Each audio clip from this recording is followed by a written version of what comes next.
Hindi rin mawawala sa mga college entrance test yung mga tanong patungkol sa biochemistry. Halimbawa, yung tungkol sa central dogma of molecular biology, and then yung DNA, RNA, and then yung cellular respiration. So yan, pumapasok yan lahat sa biochemistry. So ngayon, magbibigay tayo ng mga questions, sasagutan natin at ipapaliwanag kung bakit sila yung tamang sagot at bakit mali yung ibang options. Start tayo with biomolecules. Number 1, which of the following is the main immediate source of energy for living cells? Letter A, carbohydrates. Letter B, proteins. Letter C, lipids. Letter D, nucleic acids. So, ang hinahanap natin dito, yung immediate source. Okay? Yung immediate source of energy.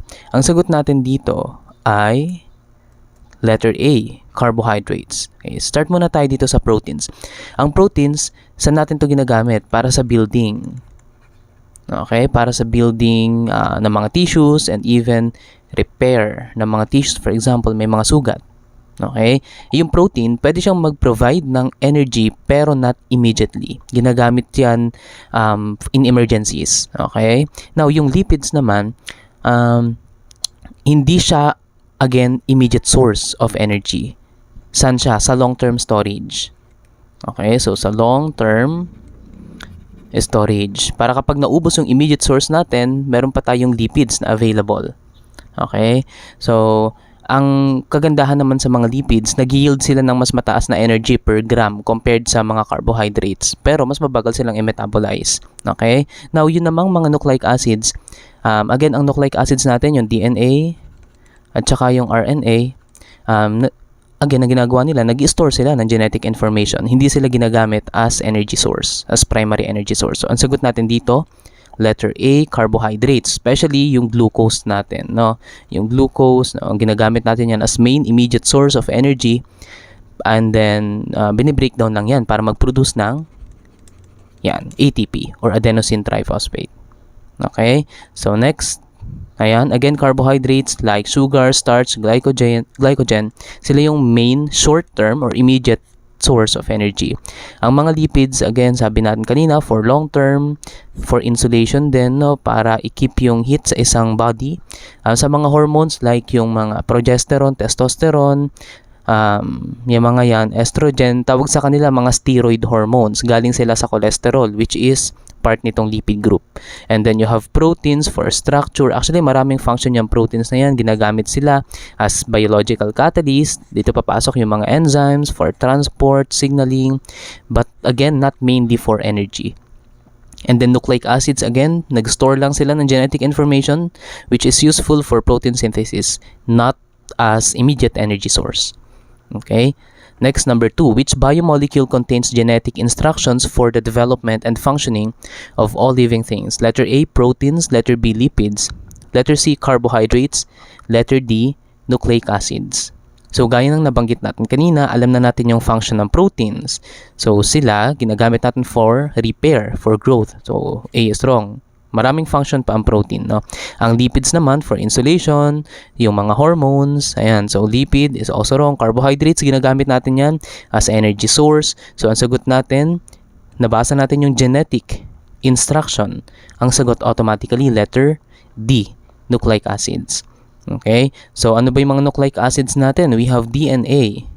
DNA.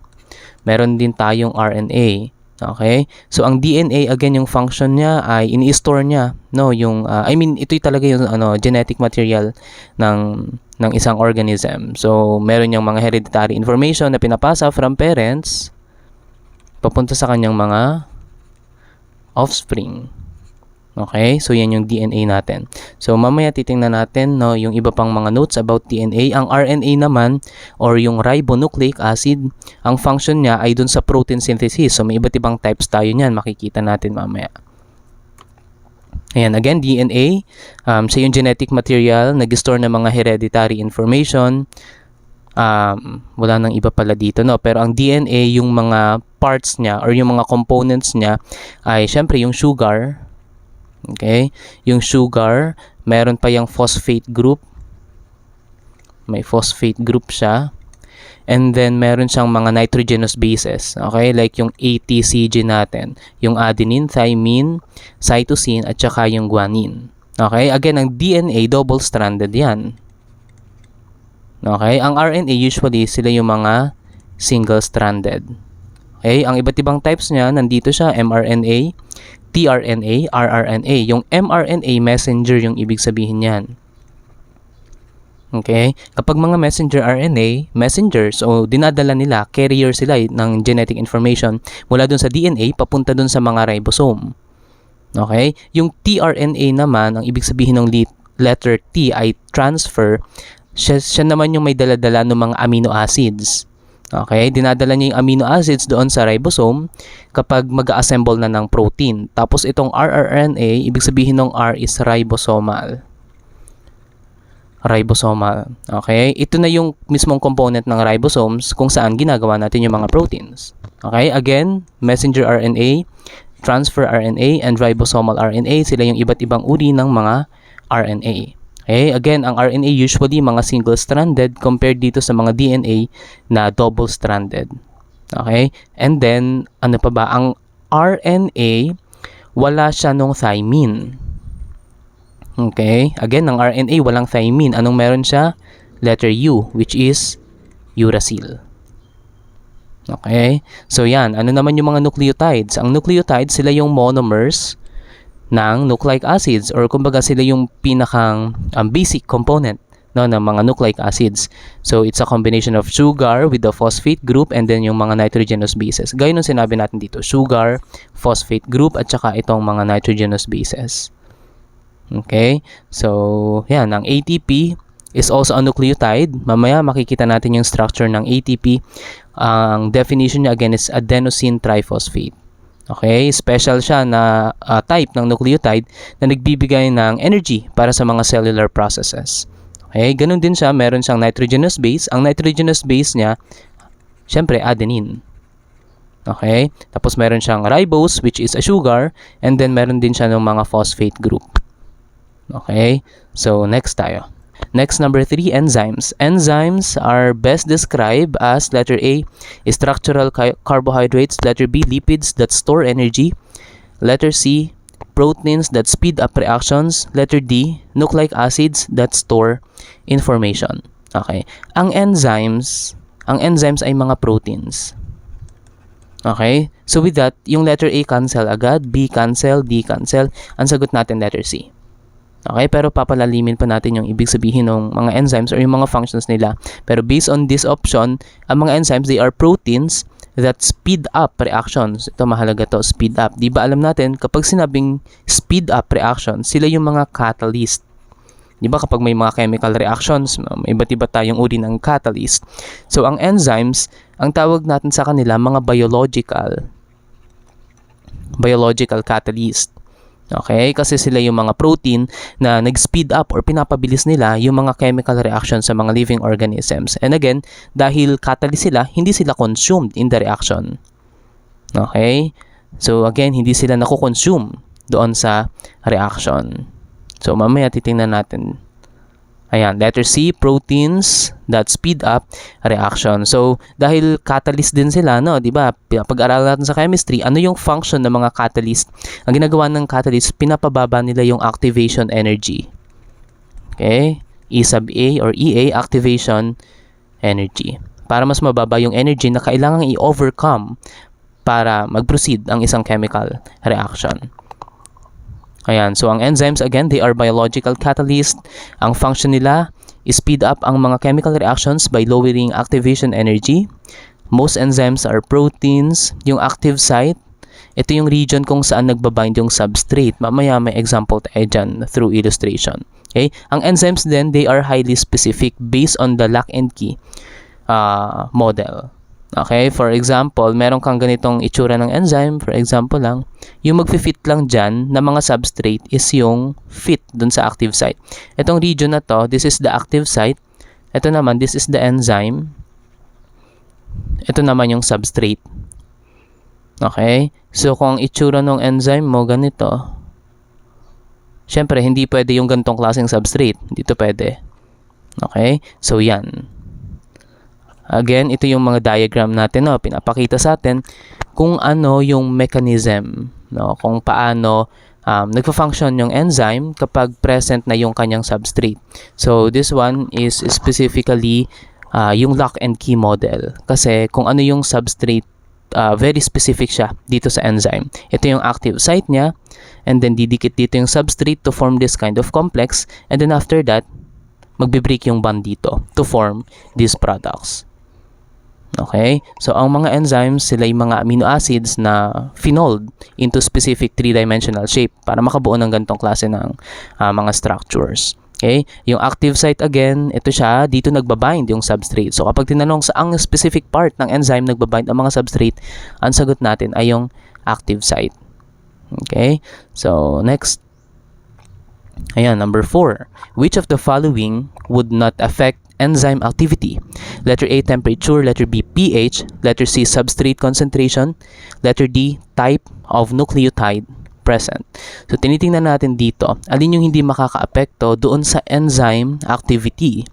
So, ang answer natin dito ay yan, letter D, the type of nucleotide present. So, tingnan muna natin. Ang temperature, nakakaapekto ang temperature, okay, sa enzyme activity. So, for example, sobrang taas ng temperature. Pag masyadong mataas yung temperature, yung enzyme natin, masisira yung structure niya. Okay? Masisira yung three-dimensional structure niya. Ang tawag natin doon, denaturation. Denaturation. Okay? Kapag sobrang baba naman ng temperature, remember, ang temperature, defined yan as the average kinetic energy. Okay? So, kung mababa yung kinetic energy, medyo mabagal yung molecular motions. So, kukunti yung mga collisions, successful collisions leading to a chemical reaction. Okay? Which is, of course, dictated by this enzyme activity. Okay? So, kailangan ang temperature para sa enzyme activity is optimal lang. Yung tama lang para makapag-function siya. Next, letter B, pH. So, kapag masyadong acidic or alkaline yung isang environment, hindi rin magpa-function ng maayos yung enzymes natin. Okay? Kapag, lalo na kapag pinag-usapan natin yung iba't ibang conditions wherein pwedeng ma-dehydrogenate yung isang enzyme. Okay? Mawawalan siya ng hydrogen. Yan. So, may mga ganong cases tayo. Okay? For example, yung pepsin. So, halimbawa, yung pepsin, which is sa stomach, makikita, no, is a digestive enzyme, nagpa-function siya sa masyadong acidic na condition. Okay, for example, yung pH na kailangan niya is approximately 2. So, dito lang siya sa range na to. Okay? Next is letter C, substrate concentration. Kapag masyadong mababa yung concentration, okay, yung concentration ng mga substrate natin, okay, tapos nag-increase ng substrate, yung rate ng reaction, bibilis yan. Okay? Pero eventually, yung mga yung mga enzymes natin, for example, ito yung mga enzymes, kunwari lang, lahat sila, for example, may nakadikit na ng substrate. Okay? May nakadikit ng substrate. So, kahit mag-add ka pa dyan ng substrate, occupied na kasi yung mga enzyme. Okay? Na-reach na natin yung point of saturation. So, kahit mag-add ka pa dyan ng substrate, hindi na siya makaka-apekto dun sa reaction rate. Okay? So, again, nakaka-apekto yung temperature, pH, and substrate concentration doon sa enzyme activity, but not the type of nucleotide present. Okay? So, ayan siya. This is affected by temperature, by pH, and by the substrate concentration. Next, number 5.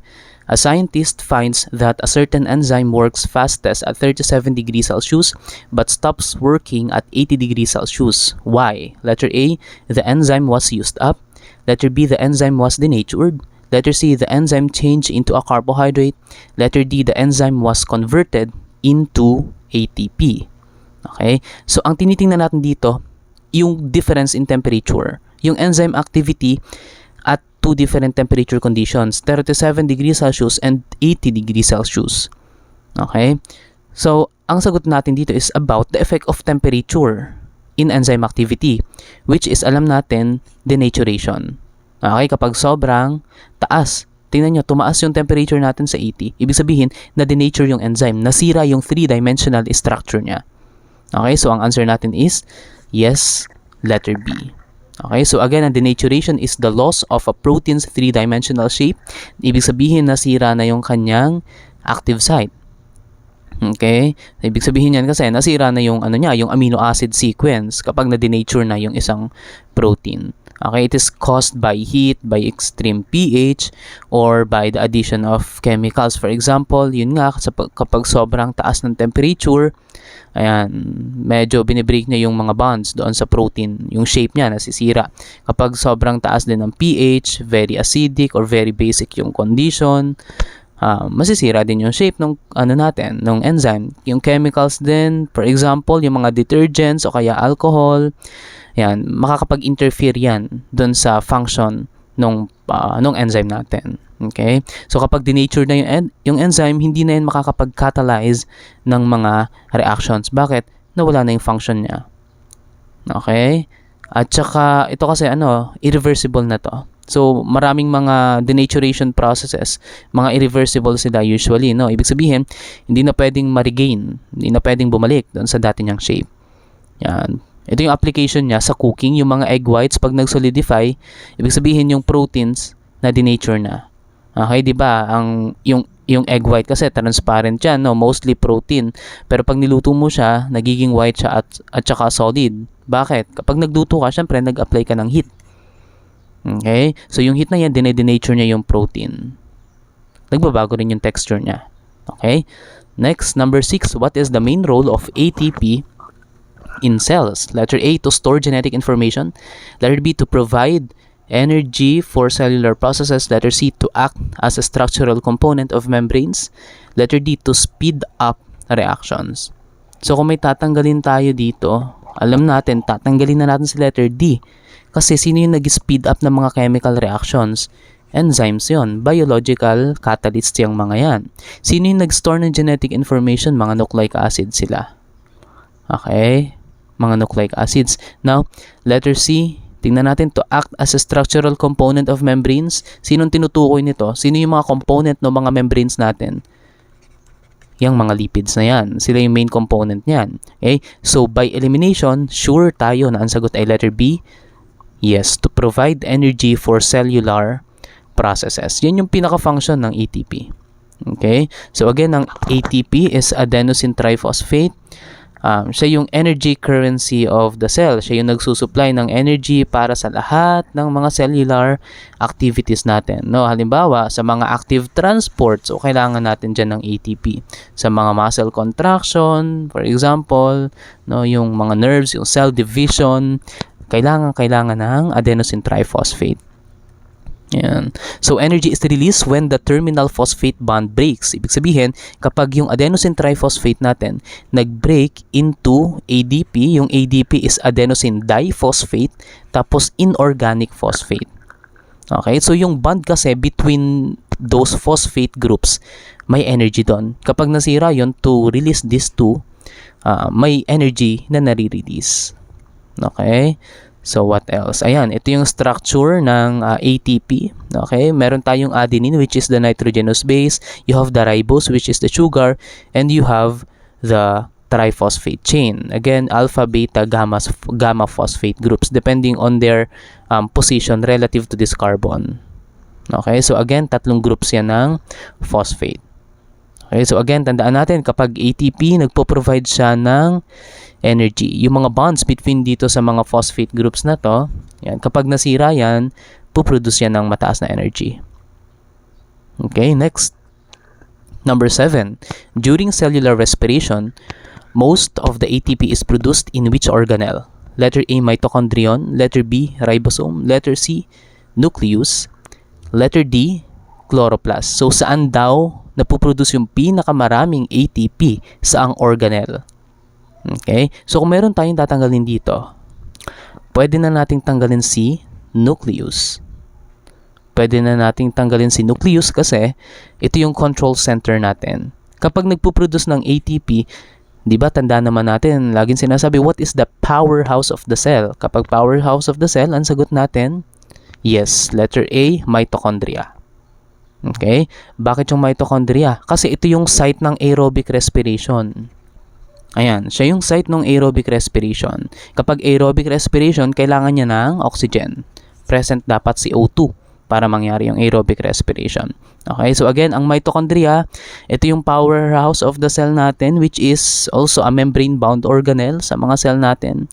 And then, yung mga structure niya, titingnan natin mamaya, no? Yung iba't ibang structure nitong mitochondria. Okay, so again, mitochondria is the site of aerobic respiration. During the glycolysis, sa cytoplasm, nangyayari yan, dalawang ATP, a net of 2 ATP is produced. Kapag Krebs cycle, nangyayari sa matrix or dun sa mitochondrial matrix, dalawang ATP rin yung napoproduce. Now, doon sa electron transport chain, na nangyayari dun sa inner membrane ng mitochondria, approximately 34 ATP is produced, no, depending on the efficiency of the process. Total yield natin is 36 to 38 ATP per 1 glucose molecule. Okay, so tatandaan natin na isang glucose molecule, 36 to 38 ATP ang napoproduce. Okay, kapag mga plants naman, meron silang chloroplast to make glucose through photosynthesis. Ini-store nila yon. Okay, which mitochondria then use. Again, kapag plants, meron silang mitochondria. Hindi lang animals ang mitochondria. Ang plants meron din. Okay, so tingnan natin.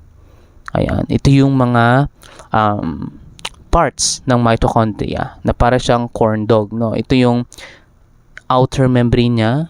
Okay, and then you have the inner membrane. Yung mga folds dyan, ito yung mga folds niya, no?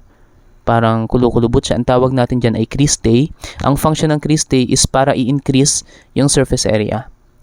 Okay, sa loob ng cristae, andito yung mga matrix. And then, ito naman sa labas, ang tawag natin dito ay intermembrane space. Dahil nasa pagitan siya ng outer membrane at saka inner membrane. Kaya intermembrane space yung tawag sa kanya. Okay? So again, ito yung process natin ng cellular respiration, aerobic. Nag-start tayo sa glycolysis. Okay, hindi natin titingnan yung mismong buong process kasi may mga separate videos tayo doon, no? Gagawa tayo ng separate videos. Ang titingnan lang natin dito, yung overall process. So again, nagsisimula siya sa glycolysis. Ang glycolysis saan nangyari? Doon sa cytoplasm or sabi dito sa cytosol. Okay, hindi nangyayari ang glycolysis sa mitochondria. Tatandaan po natin, no? Sa glycolysis, papasok dyan yung glucose. Ilang carbon tong glucose? Meron siyang 6 carbon. Okay? Now, mabibreak yan into 2. Magpo-form tayo ng pyruvate. Ang pyruvate, ilang carbon molecules? 3. Okay? Pero meron kang dalawang pyruvate dyan. Okay? So, 2 times 3 is still 6. So, basta sinira mo lang naman yung glucose into pyruvate. Okay? Now, ang ATP na napoproduce mo dyan ay 4. Pero dalawa yung ginagamit in the process. Kaya 4 minus 2 is 2. Okay? 2 ATP yung net gain natin during glycolysis. Ang glycolysis hindi yan nagre-require ng oxygen. Okay? So, pwede siyang mangyari aerobically at saka anaerobically. Next, yung pyruvate na yan, ito, papasok siya ngayon dito sa oxidation. Sa oxidation ng pyruvate. Saan na yan nangyayari? Dito na yan sa loob ng mitochondrion. Okay? Sa matrix ng mitochondrion. So, yung pyruvate natin, i-convert yan dito sa acetyl-CoA. Okay? Yung acetyl-CoA, papasok siya dito ngayon sa citric acid cycle or tinatawag din nating Krebs cycle. Okay? Pagpasok niya dyan, so may mga series of reactions na mangyayari dyan and then magpuproduce yan ng dalawang ATP. Yung mga carbon atoms, marirelease din yan as carbon dioxide. Okay? So, again, nagsimula tayo sa isang glucose. Yung isang glucose na yan, makakaproduce siya ng dalawang ATP. Okay? Now, ang kagandahan din dito sa tricarboxylic acid cycle or citric acid cycle or tinatawag ding Krebs cycle, nagpuproduce siya nitong mga electron carriers natin. Okay? So, itong mga high energy electron carriers like NADH and FADH2. Kailangan kasi natin yan dito sa last step which is oxidative phosphorylation. Okay? Or yung tinatawag ding electron transport chain. Ito siya, electron transport chain. Saan nangyayari yung electron transport chain? Nangyayari naman siya dun sa inner mitochondrial membrane. Okay? Again, tandaan na kapag Krebs cycle, saan siya nangyayari? Nangyayari siya sa mitochondrial matrix. Pero itong oxidative phosphorylation, nangyayari siya sa inner mitochondrial membrane. Okay? O yung tinatawag din natin, cristae, yung mga folds dyan. Okay? So, yung mga electrons galing dito sa mga NADH saka sa mga FADH2, dumadaan sila sa iba't ibang proteins and then May mga kung ano-ano pang nangyayari dyan, like for example, yung mga proton gradient, pero hindi na natin pag-uusapan. Okay? Pero ang mahalaga dito na tandaan natin is marami siyang napuproduce na ATP. 34 ATP yung mapuproduce along the process. Okay? Approximately 34 depending on the cell type tsaka yung efficiency ng process natin. Now, usually, ano yung tinatanong dito? Tinatanong din dito sa electron transport chain yung final electron acceptor. Ang final electron acceptor sa electron transport chain, tandaan natin ay oxygen. Okay? So, oxygen again is the final electron acceptor. Pag nag-accept ng electron yung oxygen, ang mangyayari dyan, magpo-form siya ng water. Okay? Ayan, magpo-form siya ng water. Actually, alam natin itong reaction, yung buong reaction na to, kaya natin siyang i-simplify using the cellular respiration equation. Okay? So, pero ito yung medyo dinigest na part ng equation na yon. Next, number 8. Why is ATP considered a renewable energy molecule? Letter A, it can form proteins. Letter B, it is constantly recycled from ADP and PI or inorganic phosphate. Letter C, it never breaks down. Letter D, it stores genetic information. Bakit siya renewable? Kung ako yung magsasagot nito, kahit hindi ko masyadong alam yung sagot, masasagutan ko siya ng tama at isasagot ko yung letter B. Bakit? Kasi nandito yung word na recycle. Okay? It is constantly recycled from ADP and PI. So, anong nangyayari dyan?